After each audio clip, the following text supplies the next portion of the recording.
brillante plateado, es un material que lo llamamos ferromagnético. Cuando veamos el capítulo de materiales magnéticos vamos a desarrollar todo eso, que tiene un magnetismo remanente muy pequeño, por eso lo pierde rápidamente y por eso vamos a ver por qué los núcleos de máquina después hacemos chapas de hierro silicio, cómo se trabaja desde el punto de vista del núcleo de máquinas. Se trabaja, bueno, al rojo y se suelda al blanco con las temperaturas en función del punto de fusión del hierro. Acuérdense que está alrededor de los 1500 grados, por encima del cobre. Tiene ciertas características. Fundamentalmente, el problema de la corrosión cuando se trabaja a la intemperie en atmósferas húmedas. Algunas cosas hemos nombrado ya, hoy vamos a nombrar algunas adicionales. Ese color bordó marrón que se forma, esa herrumbre, es el óxido férrico hidratado. ¿Y qué ocurre? En ciertos ambientes esa corrosión se empieza a acelerar y nos puede perjudicar las propiedades metálicas que tiene. Por eso recuerden que siempre el hierro y el acero van a tener tratamientos superficiales, recubrimientos que nos van a permitir usarlo en toda la parte estructural de ingeniería eléctrica. Después el hierro va a poder formar otros compuestos, otro tipo de aleaciones, imagínense con lo que vieron en la secundaria, hierro con cierto porcentaje de carbono, vamos a hacer acero, con azufre, con fósforo, con distintos gases, bueno. Aleaciones que nos van a permitir usarlo en distintas aplicaciones. El hierro para nosotros va a aparecer como perfilería, soporte, estructuras, y después en cierto tipo de materiales conductores también. El hierro, desde el punto de vista químico, el elemento químico, es la base de todos los hierros comerciales y los aceros.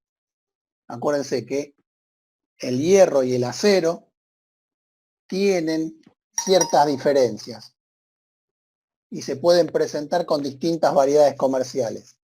Quienes forman esos elementos van a determinar sus propiedades y además también aparece el método de fabricación determinando ciertas propiedades de las aleaciones. ¿Cuáles son los principales que tenemos como materiales en base a hierro? El hierro dulce, los aceros al carbono y los aceros de aleación. Subdividimos en esos tres componentes y tenemos primero hierro dulce.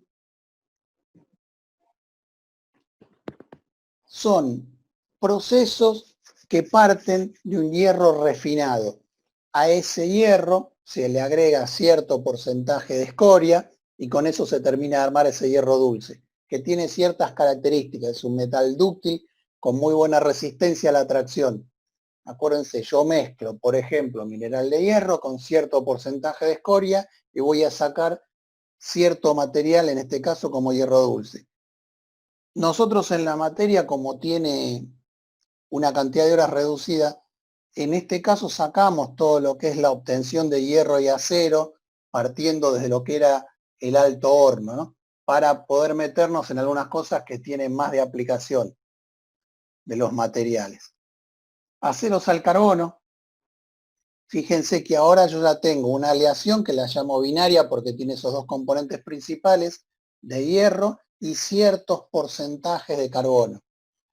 Ese porcentaje de carbono, ese elemento, va a determinar las propiedades mecánicas que va a tener esa aleación binaria que nosotros ahora llamamos acero al carbono.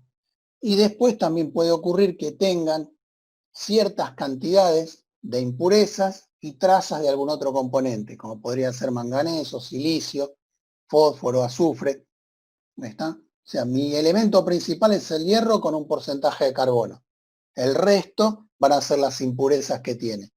Entonces, al agregar cierto porcentaje de carbono, voy a lograr aumentar ciertas propiedades mecánicas. Específicamente la resistencia a la tracción.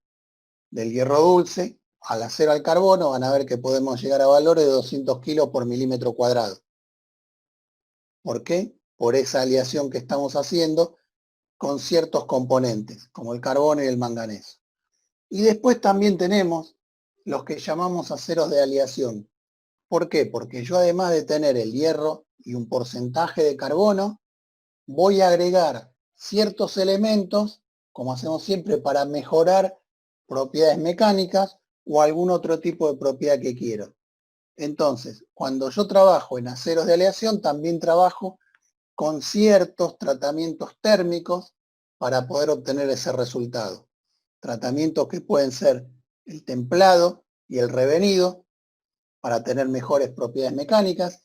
¿Y quiénes son los elementos de aleación? Manganeso, silicio, níquel, cromo.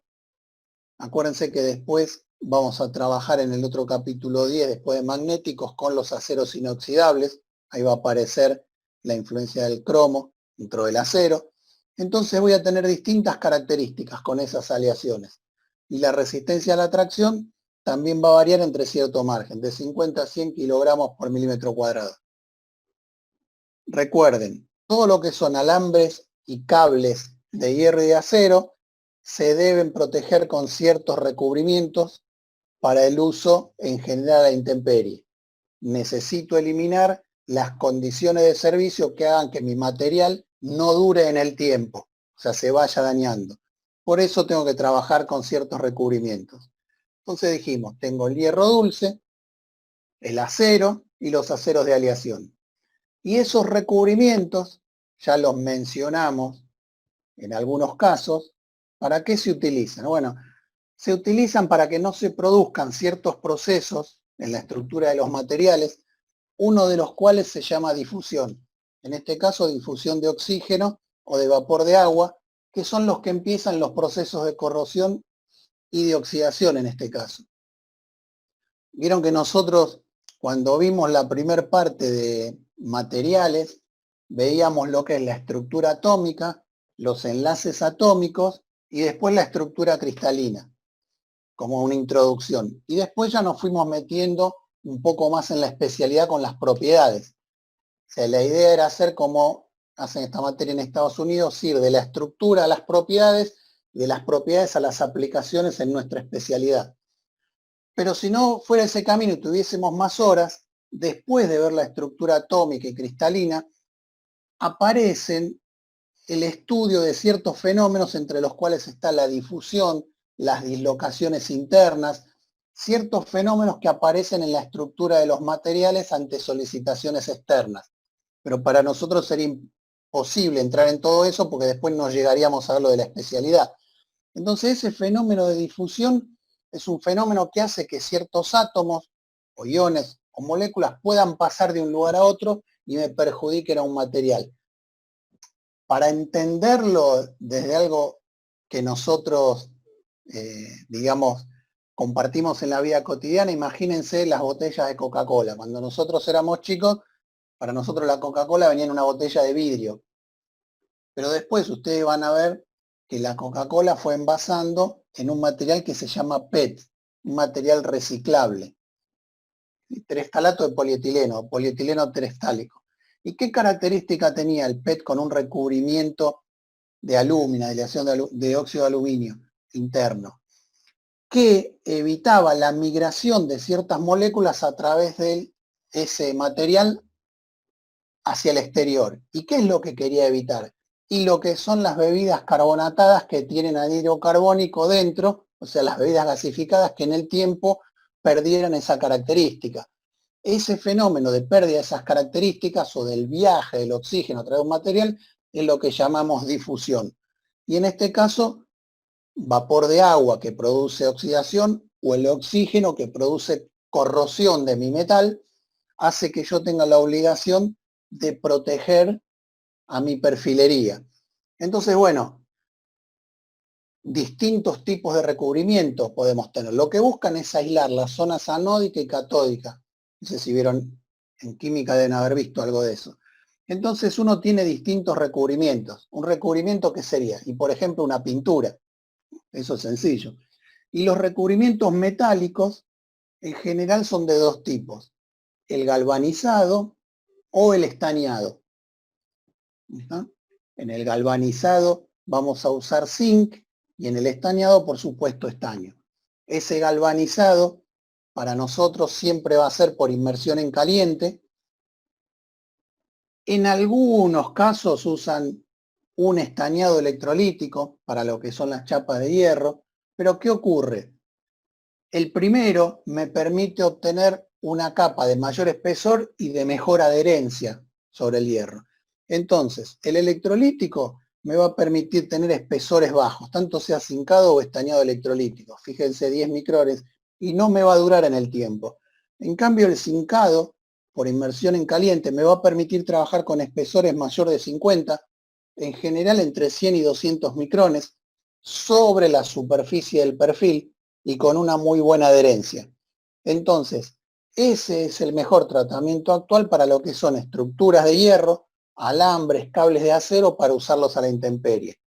O sea, cuando ustedes vean, por ejemplo, una torre de transmisión de las que tiene Transener o de Denor o de Desur, de 132, de 220, de 500 kilovoltios, toda la perfilería que tienen esas torres de transmisión tienen un tratamiento de zincado por inmersión en caliente. O sea, uno primero hace la parte de diseño, de herrería, con el corte de los ángulos, los perfiles normalizados, los agujeros que hay que hacer, y después se mandan a un taller donde tienen las cubas de galvanizado. Producen primero una limpieza, un desengrase de los perfiles, luego se sumergen los perfiles en un baño de zinc, manejan temperaturas del orden de los 400 grados, y luego de cierto tiempo se retiran, se escurren y queda toda la perfilería cubierta de nuestro zinc, que va a cumplir la función de protegerlo a ese material.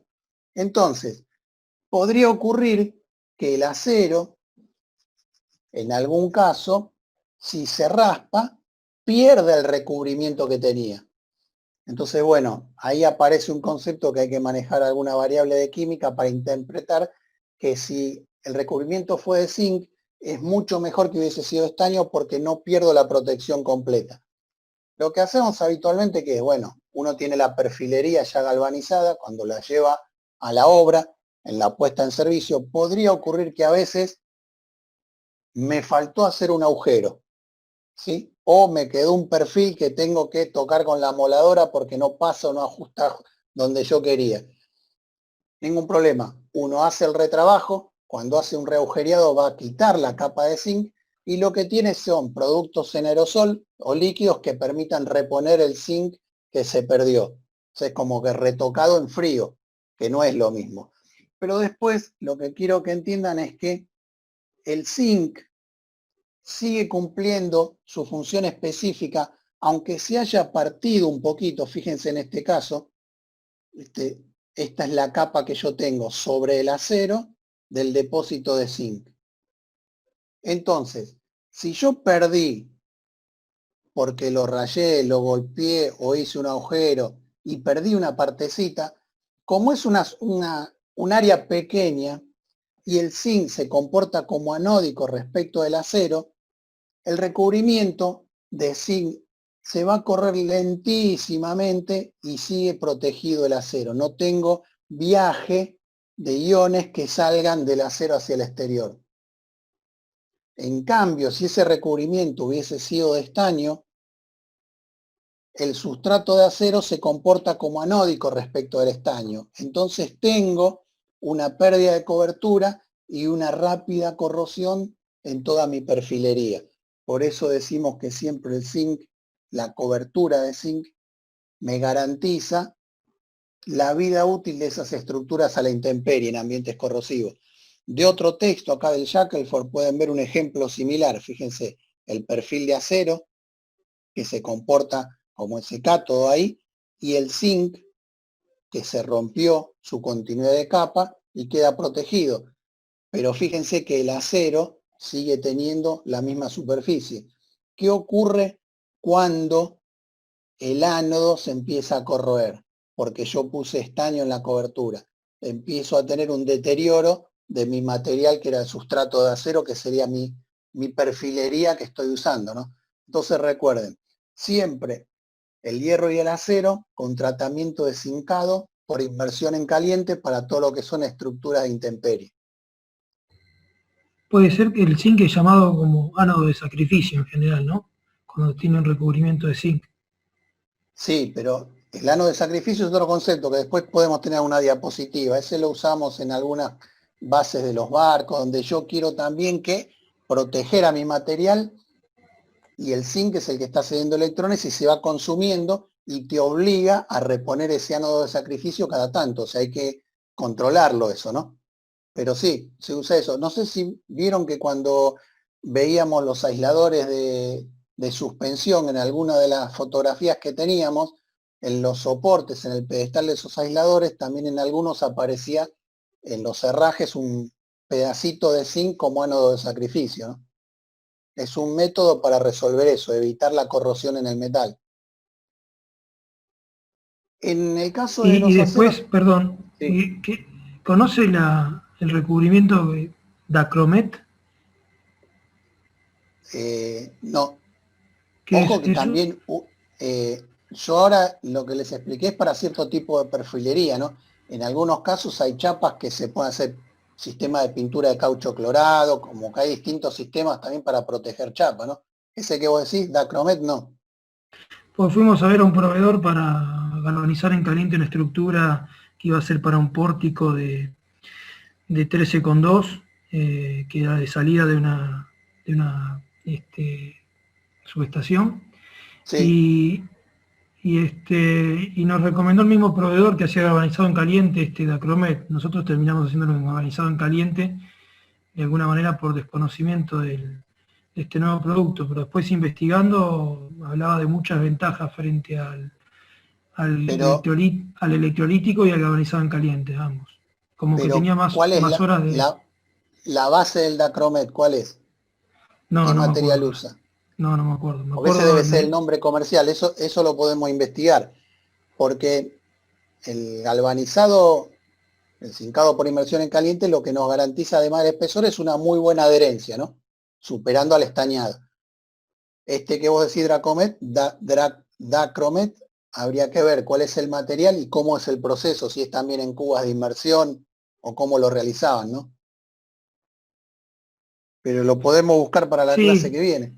era muy similar digamos, de alguna manera al galvanizado en caliente, eran con cubas, Sí, en algunos casos, acuérdense, acuérdense que esto que estamos hablando es un costo adicional que tiene la herrería, ¿no? Que es necesario para intemperie. Sí, decime. no está bien, no tengo mucho más para... Entonces, bueno, eso lo buscamos como una alternativa. Recuerden que lo Profe, que queremos es que acá nuestras dice, estructuras, ¿me escucha? ¿sí? Perdón. Acá dice que es láminas de zinc, de aluminio y óxido de cromo. Tiene de acromet. Bueno, claro, allá al agregar cromo es como que vamos teniendo un nivel, un escalón superior para el comportamiento a la intemperie. Habría que hacer después una comparativa en dólares por kilo de material o en pesos por kilo de material comparando entre las dos soluciones, ¿no? Y, por ejemplo, cuando nosotros hacemos estructuras que van a la intemperie en estaciones o en, digamos, línea de distribución, también a la intemperie, la especificación del usuario muchas veces define un grado de adherencia, un espesor mínimo o una cantidad de gramos por centímetro cuadrado del zinc. ¿Ah? Eso es lo que piden en general. Habría que ver si este que decían ustedes tiene aparte otras características. Se está por cortar, ¿eh? Se está por ¿Sí? cortar en cualquier momento. Si cambiamos de cromo acelerada para ver cómo se comportan ciertas superficies, ciertos materiales ante una condición de Ángel, agresividad alejate. de un Ángel de la tele. ambiente, por ejemplo, como el marino. Entonces, lo que hicimos fue hacer, por ejemplo, una tapa de capacitor con un aislador de porcelana, la tapa con el proceso de tratamiento nuestro que es una base de pintura epoxi, la chapa es inoxidable, 409, tiene un tratamiento de epoxi, después un tratamiento de poliuretano para la intemperie, hay un aislador de porcelana, los herrajes del aislador de porcelana que son de inoxidable y los morcetos de doble vía de latón. Eso que es como un pequeño prototipo, lo llevamos a La Plata, donde está el Centro de Investigaciones Científicas, ahí cerquita de la Facultad de Ingeniería de La Plata, en el bosque, y eso se somete dentro de unas cámaras a un ciclado, y vamos controlando cada 250 horas de niebla salina. Y lo que vamos haciendo es registrando si se ha producido deterioro, desprendimiento, ya sea de la pintura o deterioro de alguna parte, y el ensayo termina a las 1000 horas. Y les puedo asegurar que si el material no es el adecuado, no está bien pintado o eso, lo destruye, ¿eh? Es muy interesante. A la porcelana no le hizo nada, por ejemplo, como esperábamos, ¿no? Pero sí algunas puntas donde hubo alguna soldadura, ahí tuvimos que analizar bien la forma de cómo queda la chapa y cómo se hace la soldadura, porque aparecía unos puntitos, como si fuera un puntito, una picadurita, donde aparecía una especie de color óxido, ¿no? Derrumbre. Sí, Ensayo de niebla salina. yo tuve oportunidad de hacer varios ensayos, pero generalmente en probetas de chapa negra tratada, fosfatizada, desengrasada, digamos, todos los tratamientos que se le hace generalmente a una chapa y después pintada con distintos esquemas de pintura. Pero Sí. no me acuerdo según qué norma lo habíamos hecho, que indica un rayado sobre la chapa. Se hace como una especie de rayado reticulado. Sí, pero eso después. O sea, cuando vos hiciste tu proceso de pintura y el ensayo que fuera, tenés dos formas de resolver lo que sería la adherencia de ese sistema que vos elegiste. Uno es el rayado. Haces el cuadriculado, ¿sí? O la cruz, y después con un adhesivo. Ese cuadriculado chiquitito que está por norma, Sí, que se hace, sí, no me 2,5 acuerdo, por 2,5. Sí, sí, que se le pega una cinta especial que tiene fibra de vidrio y sí. Y después se después despega para con ver. esa cinta la depositas, la apoyás y arrancás. Y ves qué porcentaje te sacó o que no te sacó de tu pintura. Claro, y es aceptable si cierto porcentaje quedó Sí, adherido y obviamente se rechaza. Eso lo hacemos sí. habitualmente con las muestras de Y piezas después pintadas. hay otro método que también lo usamos nosotros para verificar la adherencia, porque acá lo que estás haciendo es un comparativo, cómo estaba pintado, le pegaste la cinta y ves que se desprendió y que no se desprendió. El otro método que hemos usado también es sobre la superficie que se pintó, se pegan unos cilindritos que llamamos dummies con un adhesivo de epoxi y luego esos cilindritos que se pegaron se extraen, ¿sí? Y se mide la fuerza que uno hizo para extraerlos. Y tengo que tener una fuerza de 20 kilos por centímetro cuadrado para decir que la adherencia es buena. Es un método diferente al anterior, ¿no? Pero que sirve para evaluar cómo es la adherencia de la pintura frente al sustrato. Eso es todo. Ese no lo había escuchado nunca. Pero lo que le contaba de niebla salina es que también, tendría que buscar con qué norma lo hicimos, pero nos pedía un rayado en cruz, o sea que como se le cruza, se le hace a la probeta, Sí, que no sé, también. tendrá 150 por 100 milímetros, más o menos de alto o ancho y largo, y se le hace un cruz y después se va evaluando, como usted dice, cada 250 horas, cómo avanzó de alguna manera el óxido, y si el óxido es puntual o va avanzando y va obviamente corroyendo la chapa. Pero lo que le preguntaba específicamente es más o menos para una estructura de galvanizado en caliente, porque en el intervalo me fui a fijar lo del Dacromet y veía que soportaban 1000, 2000 horas de niebla salina, dependiendo el espesor de la película, ¿no? Sí, lo importante ahí es que el que hace el proceso de galvanizado haga el tratamiento previo de limpieza antes del depósito de zinc adecuadamente para que haya una buena adherencia entre del material. Y que el hierro que se usó, el acero que se usó, sea de cierta calidad también, ¿no? Para que el depósito de zinc se agarre, esos cristales muerdan sobre el material y quede bien adherido. Pero recuerden que para nosotros son como si fueran ensayos de tipo. Uno los hace para certificar el método que tiene, no es que lo hace con todos los lotes de producción. y lo hace para mejorar ese proceso con el subproveedor, ¿no?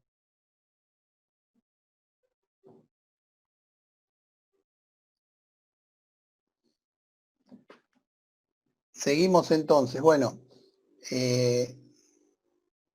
el acero también puede tener, voy a volver acá un segundo, ciertas aplicaciones dentro de la especialidad también, como en lo que son algunos sistemas de puesta a tierra. Entonces, esos aceros utilizados en conductores de puesta a tierra van a tener ciertas características. Fíjense en porcentaje de carbono que está siempre por debajo del 1% y con algunos porcentajes de impurezas que son admisibles. Y recuerden que también en muchos casos aparecen, perdón, se me fue la... Ahí está. Recuerden que por supuesto puede haber materiales cobre-acero, ¿no? Porque yo necesito combinar a veces las propiedades que tengo del acero con la conductividad del cobre para que pueda drenar a tierra la corriente que corresponde. Entonces el acero me da la resistencia mecánica y el cobre me da la conductividad eléctrica que quiero. Alma de acero con una envolvente de cobre. Recuerden siempre, lo van a ver en instalaciones, pero cuando nosotros hablamos conductores de tierra, lo que queremos decir es de el sistema de puesta a tierra que tenemos, donde sea, ¿no? En una estación transformadora, en una casa, en una industria. El sistema de puesta a tierra, los objetivos son que tenga baja resistencia, buena distribución del potencial cuando circula la corriente de falla a tierra, buena capacidad conductora, los elementos de la instalación a tierra y por supuesto que dure en el tiempo. Esto, que son un par de diapositivas, están agregadas, yo después se los vuelvo a pasar a Claudio para que lo suban, porque la que tenía del año pasado, esta parte, me parecía que le tenía que agregar alguna cosita más, entonces la actualicé esta semana. Esos aceros en conductores de tierra, por supuesto con cobre, van a tener ciertos procedimientos de soldadura para poner todo lo que es la morcetería y la conexión, ¿no? Entonces se usa cierto fundente colocado en un molde y cerrado, lo caliento y hago una colada de material y puedo soldarlo las varillas que yo tenga para armar la puesta a tierra, ¿no? También aparecen ahora algunos métodos de uniones en frío para puesta a tierra. Depende lo que quieran utilizar. Fíjense que algunos nombres comerciales son copper o multimetal para trabajar en esos sistemas de puesta a tierra. Fíjense, por ejemplo, algunas características adicionales. El acero galvanizado en caliente y cómo es el electrodo. Puede ser una pleta, una planchuela, un perfil, un tubo. Una pica es la jabalina típica para insertar en tierra, o un cable redondo. O puede tener el acero con ciertos revestimientos, como podría ser el revestimiento de cobre por extrusión o cobre electrolítico. Y por supuesto eso va a tener ciertos diámetros y va a tener después cierta profundidad en función de lo que es el cálculo del sistema de puesta a tierra, que también lo van a hacer en algunos de los proyectos de instalaciones. Y también puedo trabajar con cobre desnudo en los distintos formatos, barra, cable redondo, trenzado, tubo, o el cobre, como siempre se recomienda, con cierto tratamiento, estañado, galvanizado o un revestimiento de plomo menos usado. Y también con cierto diámetro que va a ser distinto al caso del acero, ¿no?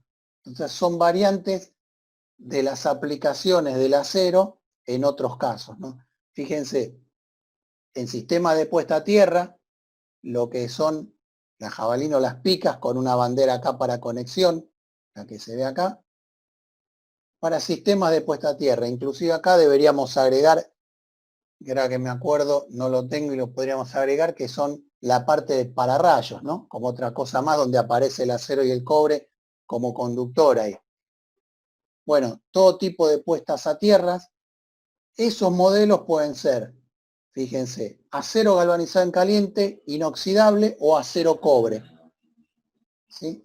Y de nuevo, ¿de qué características? Las jabalinas pueden ser de 2,5, de 2, 1,5, de la profundidad que corresponda y del diámetro que corresponda, porque acuérdense que yo necesito tener cierto valor de resistencia de puesta a tierra en función de las normas. Y ahí aparece el material que use y la resistividad del terreno, ¿no? Las jabalinas con la lengüeta de unión que se ve ahí arriba, de acero galvanizado o inoxidable, y algunos accesorios, estos son los detalles de la parte superior e inferior, y accesorios también para empalmar y llegar a distancias mayores, ¿no? Cuando tengo que buscar una resistividad menor del terreno. Profe, Nosotros estamos en Buenos Aires. Sí, escucho.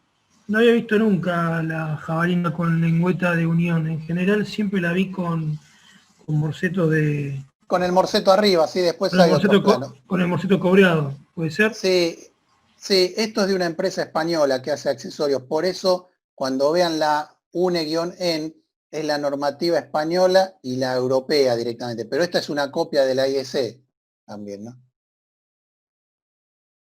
Y Ok, gracias. fíjense que también depende del proyecto. Por ahí necesito colocar placas para puesta a tierra, ¿no?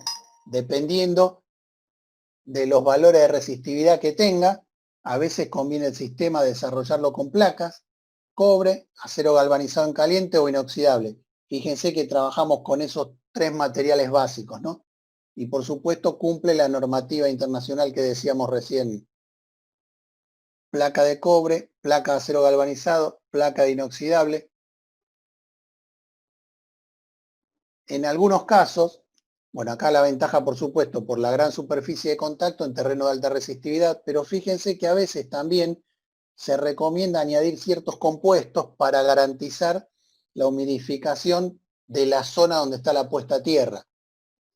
Una cosa importante, vieron que en lugares de Gran Buenos Aires se tiene una puesta a tierra, dice, bueno, llego hasta la napa de agua, bueno, pero ojo que a veces también hay movimiento de la napa de agua y uno queda aislado de tierra, ¿no? Y otros lugares de Argentina, más al sur, Santa Cruz, Chubut, tienen terrenos muy secos, entonces tengo que garantizar que el valor de resistividad del terreno me permita tener después el valor de resistencia de puesta a tierra que quiero. Por eso es importante garantizar la humidificación del terreno y por supuesto después hacer mediciones periódicas de puesta a tierra.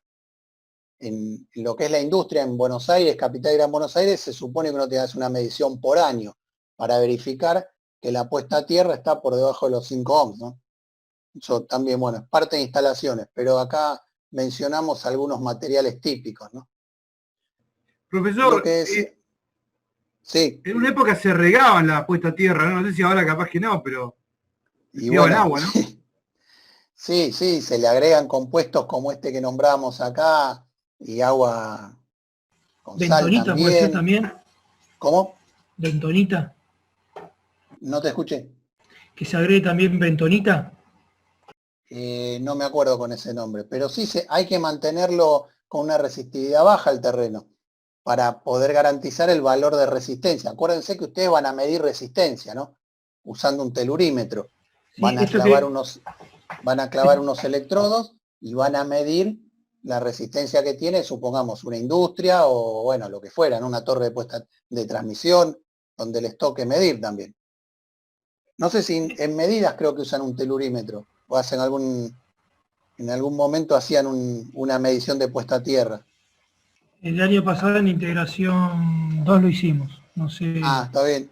Pero digamos, Sí, como un pues. trabajo práctico y fue bastante por arriba cómo se dio, pero creo que más adelante se ve. Lo que contaba antes de la resistividad, el año pasado me tocó trabajar en una usina que levantamos en Mendoza, en Malargüe, y tuvimos justamente esa dificultad de que durante el proyecto inclusive habíamos proyectado una cantidad de jabalinas y resulta que después eso era el momento de cotizar, cuando tuvimos oportunidad de medir la resistividad del terreno y demás, tuvimos que poner como el triple de jabalinas y zanjear todo el terreno. Lo tuvimos que zanjear por todos lados para poner cable también de puesta a tierra y armar la malla. Y obviamente desde el punto de vista de costo también se fue un poco de presupuesto eso. Y lo que pasa que, imagínense que Mendoza es un desierto. Cuando uno llega con el vuelo, que en algún momento cuando va a aterrizar se pone paralelo a la cordillera, ya cruzó toda la parte y del desierto, y si uno mira la parte que está con agricultura y la parte verde, no sé si llega al 10% de la provincia, es un terreno seco, en realidad. Y bueno, suele ocurrir eso. Yo les comentaba que en Buenos Aires estamos de hace tiempo trabajando en un proyecto de transmisión en alta tensión en continua, 700 kV continuo para traer energía del sur. Es en los grupos, vieron, de investigación que tiene la facultad, y a nosotros nos tocó, al grupo mío, también trabajar en lo que es el electrodo de puesta a tierra en la línea de continua. Y ahí un punto muy importante es ver la resistividad del terreno, que no conseguimos que nos lo midan todavía en Santa Cruz, porque esto está en la zona de lo que serían las represas, bueno, que tienen ahora el nombre de nuevo, el viejo Condor Cliff y la Correntosa, creo que era, algo así, Kirchner y Zeppelin, no eran los nombres que iban a tener. Y esos terrenos ahí son durísimos y sequísimos. Entonces uno tiene que ver, esto es un electrodo de puesta a tierra que tiene 1 kilómetro de radio, ¿no? Para esa línea de continua. Entonces es importante eso para poder después garantizar los niveles que pide la norma en las mediciones.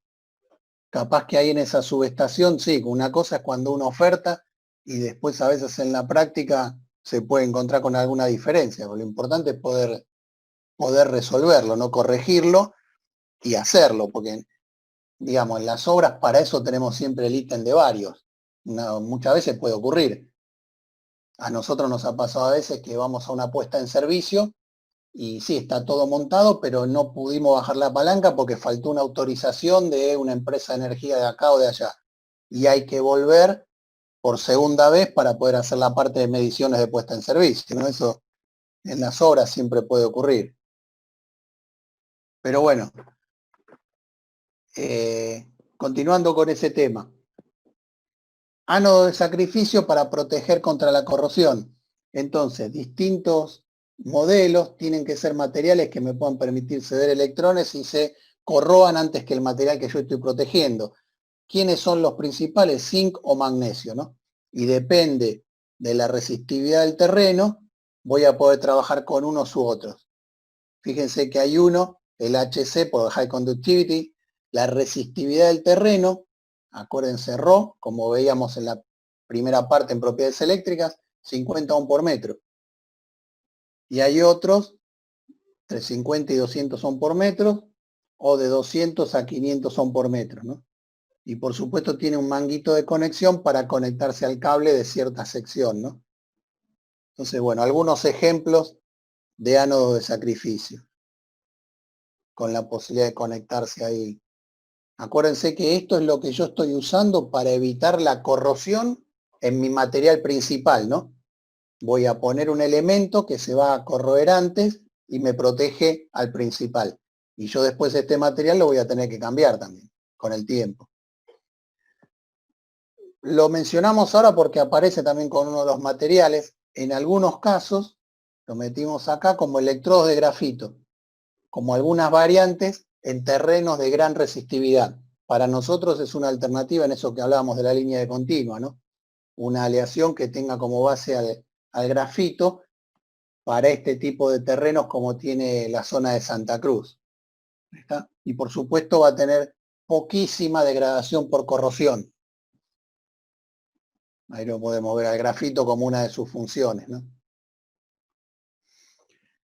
Los materiales que veíamos recién, ahora desde el punto de vista de aleaciones, tenemos aleaciones de hierro que aparecen en la fabricación de ciertos elementos. Por ejemplo, resistencias, reóstatos, los habíamos comentado en alguna parte de propiedades eléctricas.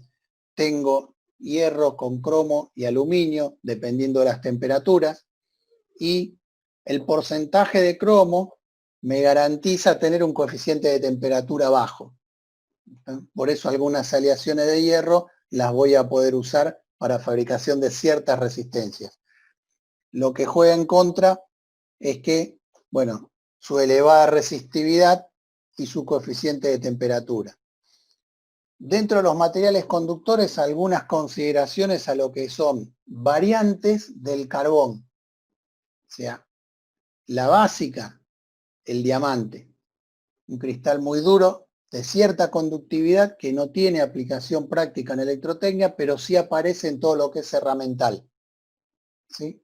Herramientas, abrasivos, herramientas de afilado, algunos elementos para matricería, ahí aparece el diamante. Pero después aparece, por ejemplo, la forma del carbono amorfo, ¿sí? Como lo que llamamos turba, o hulla antracita de muy baja conductividad, que tampoco tienen electrotecnia aplicación, y después sí aparece el grafito como una forma cristalina del carbono.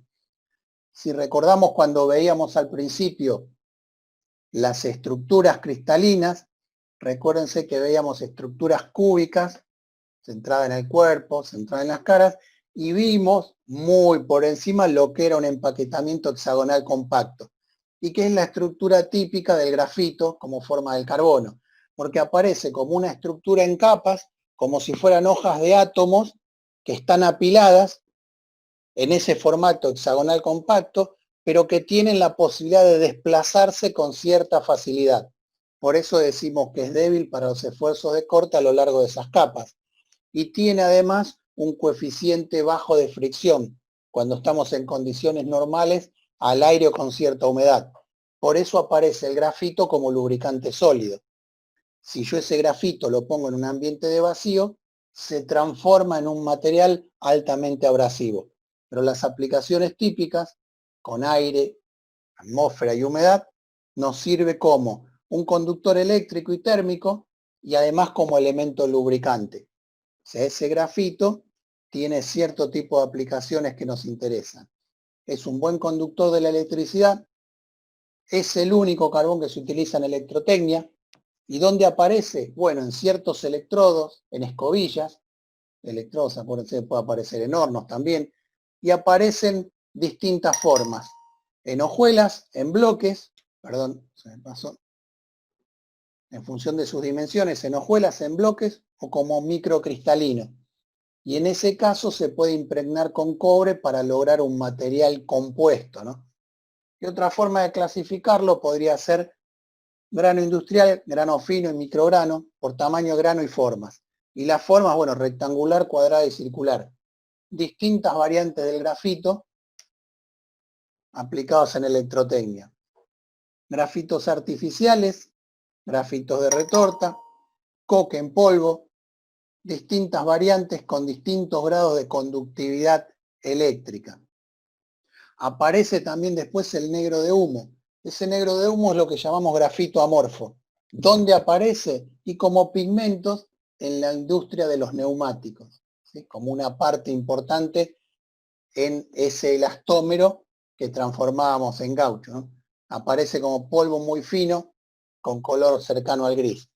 Cada vez que íbamos a poner en servicio unos equipos en la planta de Firestone y en la de Goodyear, les puedo asegurar que veníamos negro del negro de humo que se usa en los cubiertos. Por todos lados nos lleva. Aparece después la forma de carbón vegetal, tampoco tenemos mucho uso. Y después lo que es el carbón activado aplicado en ciertos filtros, ¿no?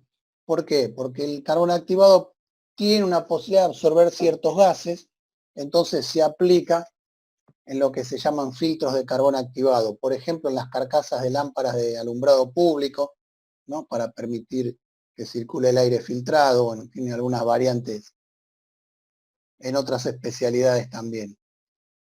El grafito acá, con una buena conductividad eléctrica dependiendo de la temperatura a la que fue formado, y una característica que si la temperatura aumenta, aumenta la conductividad, hasta que se llega al valor de resistividad del grafito.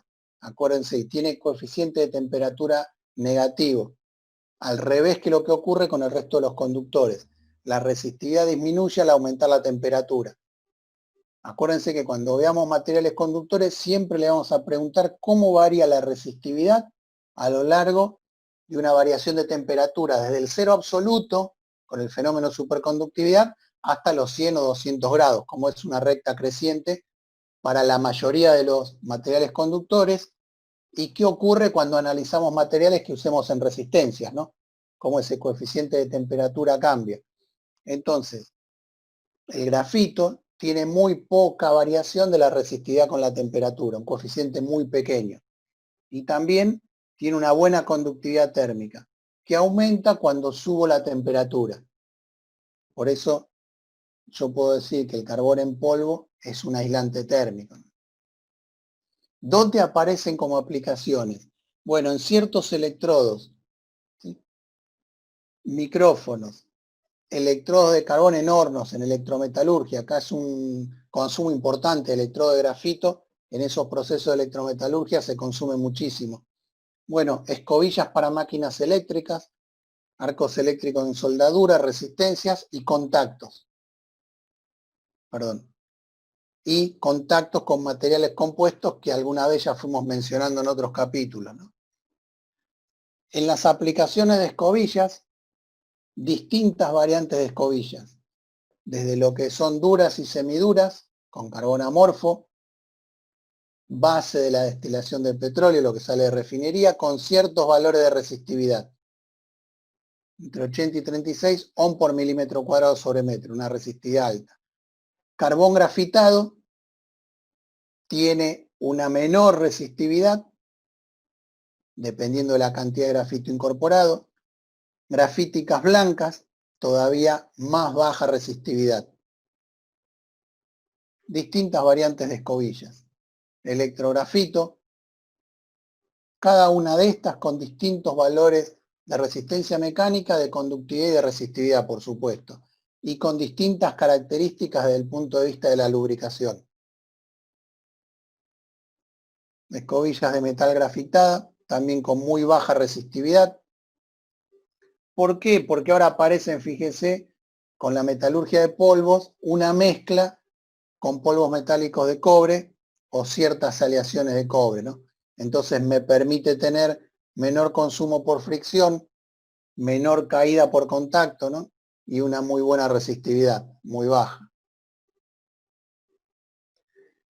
Otras características adicionales, la abrasividad, ¿de qué va a depender? Y si yo tengo partículas muy duras que puedan producir rayas o surcos en el colector de las máquinas, ¿no? Entonces esas partículas pueden ser propias del proceso de obtención, puede ser sílice, carborundum, hierro, dependiendo del proceso de fabricación con impurezas que pueden aparecer ahí. Y la resistividad, acuérdense que estos carbones se hacen por prensado, pulvimetalurgia y prensado de los materiales y después un proceso de sinterizado. Entonces pueden tener resistividades diferentes dependiendo del sentido longitudinal o transversal. Acuérdense que cuando yo trabaje con contactos necesito buena conductividad longitudinal y elevada resistividad transversal. Estas son escobillas. Resistividad de transición, eso ustedes lo pueden estudiar creo que en máquinas con el Kostenko, con el tomo 1. No sé si lo vieron en máquinas o lo van a ver, pero bueno, es la resistencia calculada por unidad de superficie de contacto de la escobilla. Entonces, la caída de tensión en la capa de contacto va a depender del material de las escobillas y del colector, de la densidad de corriente, del sentido de la corriente, de las temperaturas de contacto, de la superficie del contacto, de cómo está, de la presión de la escobilla, de la velocidad del colector y las características mecánicas que tenga el soporte de las escobillas sobre la máquina, ¿no?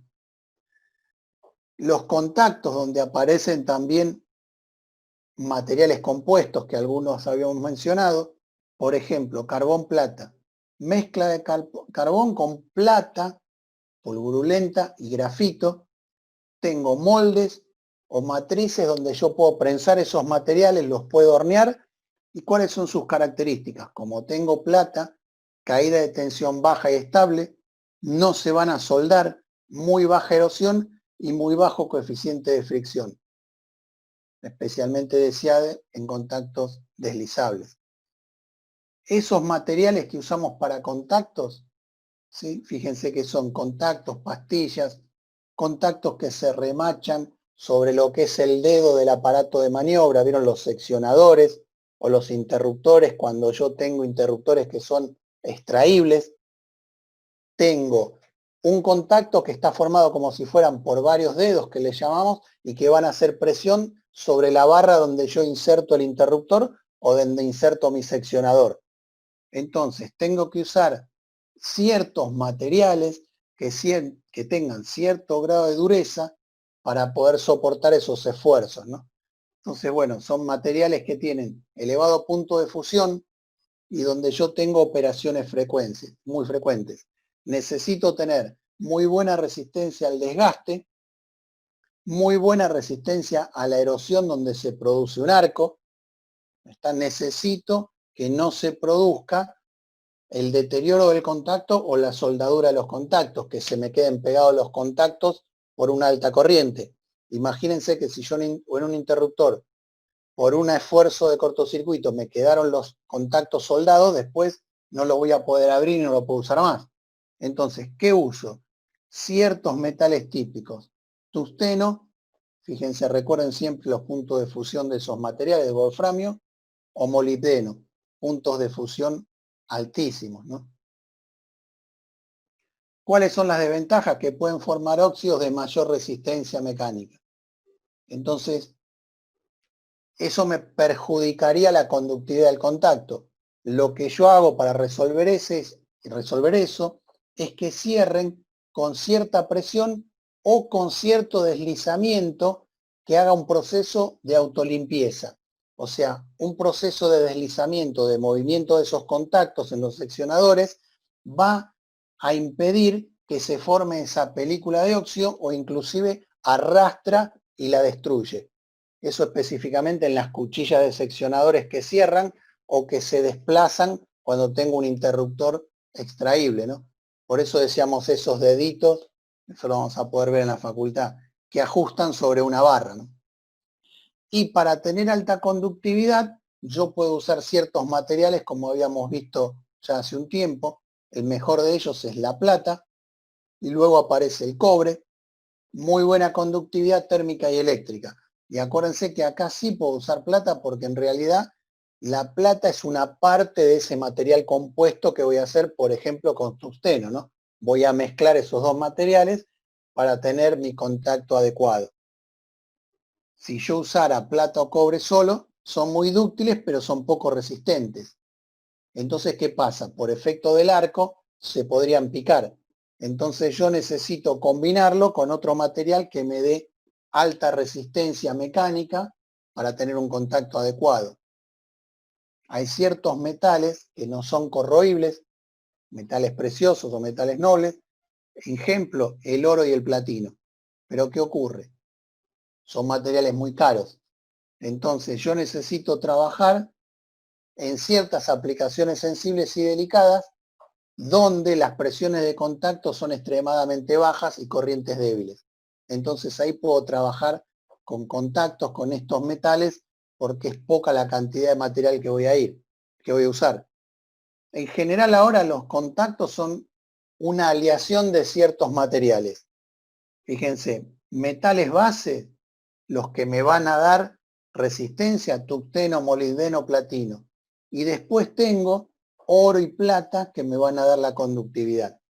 Y después tengo otros materiales de aleación, cobre, níquel, cadmio, hierro y otros metales, indio y rutenio, para garantizar también la durabilidad de mi material, de mi contacto. ¿Qué se usa para fabricar esto? Habíamos visto en un subcapítulo lo que llamamos pulvimetalurgia, o sea, la metalurgia de los polvos y después un proceso de sinterizado para que esos contactos tengan la terminación adecuada, apoyen correctamente y ejerzan la presión que yo quiero, ¿no? O sea, pulvimetalurgia y sinterizado.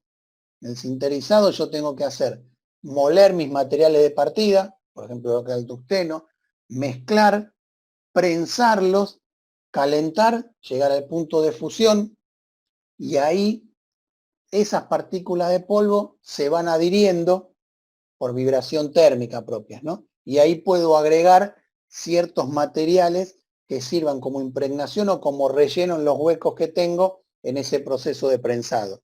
Y lo que voy a tener es un material sinterizado con muy buena conducción porque al material base le agregué, por ejemplo, plata. Y ahí yo consigo una pieza que mantenga su forma con temperaturas altas, y que no se desgaste a lo largo de sucesivas maniobras del elemento que yo estoy usando para abrir y cerrar un circuito eléctrico, ¿no? Acuérdense que para nosotros los interruptores tienen una clasificación desde el punto de vista eléctrico que se llaman C1 o C2. Eso tiene que ver con la baja o no tan baja probabilidad de reencendido del arco. Y después tienen una clasificación E2 o E1 y M1 o M2, en función de la vida eléctrica y de la vida mecánica. Cuando hablamos de vida mecánica, por ahí puede haber elementos que tienen 10.000 maniobras, 50.000 maniobras o 100.000 maniobras, como un contactor de baja tensión. Entonces yo necesito saber que los contactos que use soporten esa vida útil, tanto desde el punto de vista eléctrico, mecánico o de reencendido del arco. Acuérdense. En cualquier el momento se proceso de corta. apertura. Sí, ok, Claudio. Ahí tenemos, bueno, tungsteno también como metales duros. Por supuesto, elevado punto de fusión. Es el peso específico del tungsteno, casi 20 gramos sobre centímetro cúbico. Y el punto de fusión, 3.400 grados, ¿no? Acá tenemos una molibdeno, con también características similares. Punto de fusión elevado. Platino, punto de fusión un poco más bajo.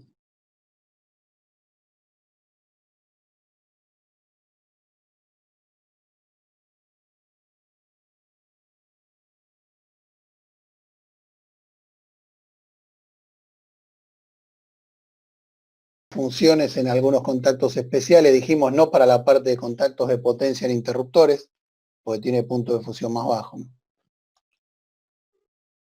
Plata, ya lo habíamos mencionado hace tiempo, nos produce muy baja resistencia de contacto, por supuesto que es muy buen conductor.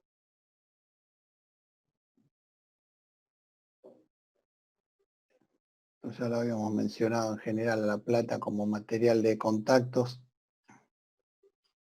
Las características generales: peso específico, coeficiente de dilatación lineal, punto de fusión, fíjense que está por debajo del cobre.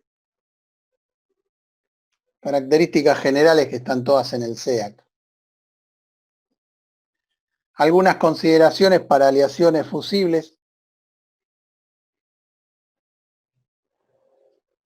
Materiales metálicos con punto de fusión entre 60 y 300 grados. Aparecen algunos como estaño, plomo, bismuto y cadmio. Y en diferentes proporciones podemos tener metales para fusiones fusibles. Necesito que cuando pase una corriente de cortocircuito produzca cierta disipación, se libera calor, aumenta la temperatura y se provoca la fusión de esa aleación que abra el circuito. Y si necesito garantizar el apagado del arco eléctrico, ¿no?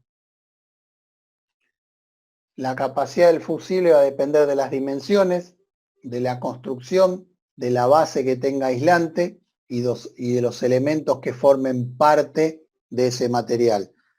Ya lo habíamos mencionado, en media y baja tensión, plata, por la seguridad de su desconexión.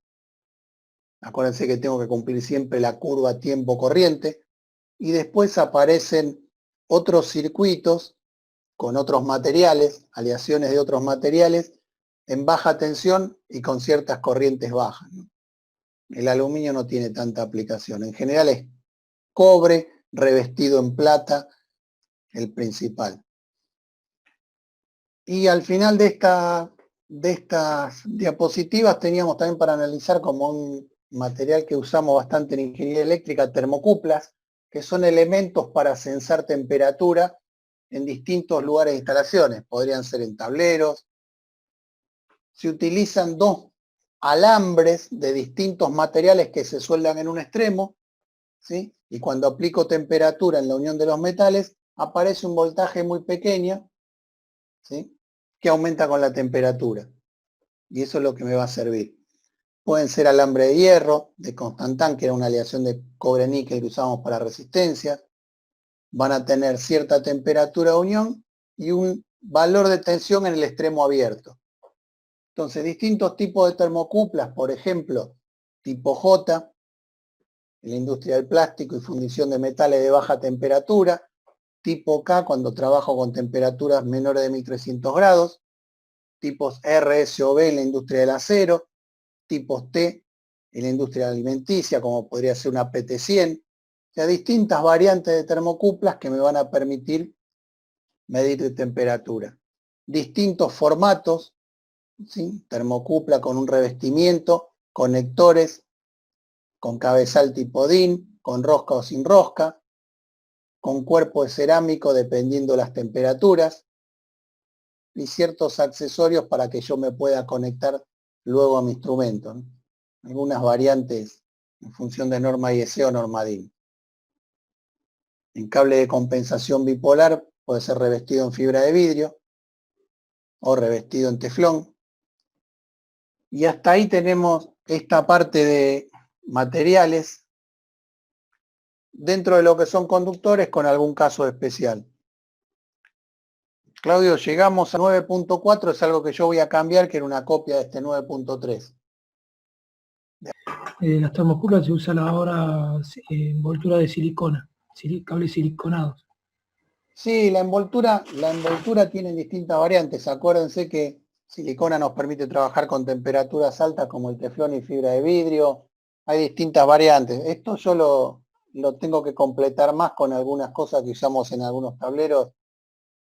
Inclusive tenía que agregarle algo que son otros termostatos con sensores de temperatura, pero bueno, eso cada vez que reviso los apuntes que tengo, le quiero agregar o cambiar cosas, y bueno, por eso a veces nos quedan desactualizados, ¿no? Lo que Es más, pasa que, con esto de la silicona, hay una silicona naranja especial para alta temperatura. Las resistencias calefactoras ahora están viniendo incluidas dentro de la silicona. sí, lo que muchas veces usamos en proceso con una vaina inoxidable porque hay un líquido, seguramente ahora van envainadas en eso y mucho mejor. Eso entonces lo voy a buscar y lo voy a completar, ¿no?